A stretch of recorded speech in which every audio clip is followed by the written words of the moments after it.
Yes. Good evening. My name is Dr. Salimah Valiani. I'm a researcher in historical development and feminist economics. It's a pleasure to be with you tonight. Unfortunately, it's only by video. I was in Sao Paulo, but am flying off tonight. So my friend Fernando and I thought that it would be still useful to give you some ideas about the work we're doing in Africa around the topic you're discussing today, women and mining. In 2014, I was research lead with an organization called Women, which is an alliance of women working on mining in Africa. We asked the question, what is the effect of the mining industry on women in the continent? And when we put that question, we learned a lot about women, women's work, and what they do to sustain communities which we did not know otherwise.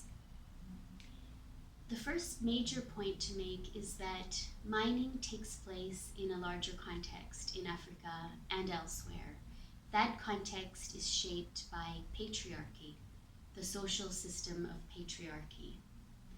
When it comes to land, for instance, land is dominated by men in terms of both the ownership and control of land.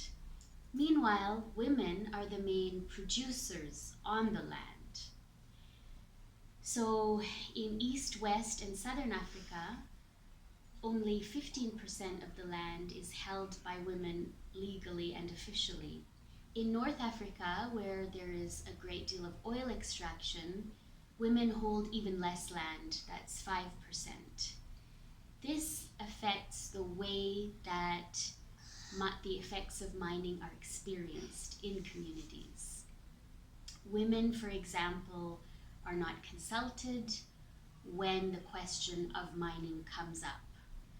In many instances, it's the male leaders of communities, traditional leaders, chiefs, that enter into a discussion with mining companies, with the government, and often decide on mining and the land to be used without any further discussion. Where there are negotiations around handing over the land, it's mostly the male members of families that are consulted by mining companies, and these men tend to hand over the land for much less than the value that it is worth. As a researcher, I found it helpful to create some categories or ways of understanding the precise experiences of women when it comes to mining development. And I came up with 3 categories. We have the loss of community wealth and food production systems. This is the first major experience of women and communities affected by mining.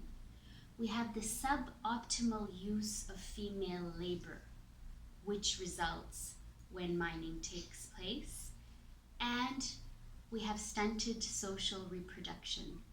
All of these are interrelated, but it organizes our thoughts around how to understand the loss precisely. So the loss of community wealth and food production systems, I'll give you one example quickly. This takes place in the Eastern Democratic Republic of Congo. There were 19 villages affected by gold mining, and 14 of the villages lost their land and were displaced completely. Not only did they experience material loss, meaning schools, meaning churches, health clinics, markets, but they experienced social disarticulation.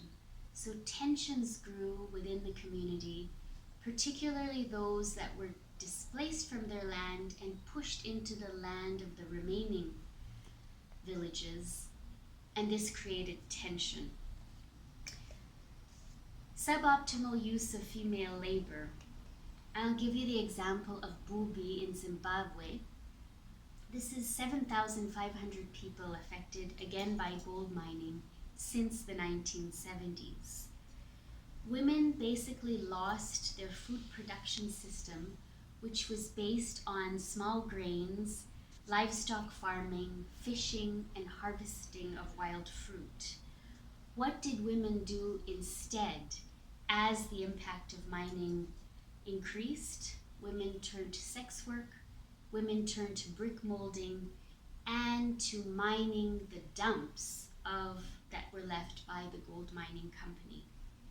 This clearly is not as effective use of female labor as the food production, which involved also not only material production for consumption but also sale. What did young girls do in face of this?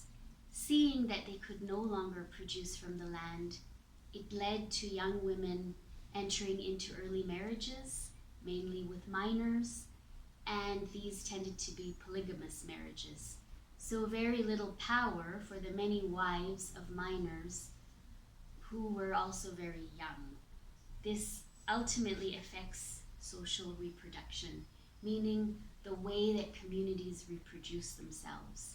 So if we lose the young female labor to such types of social forms, there's very little hope for the community to survive, develop, and grow, both socially and culturally.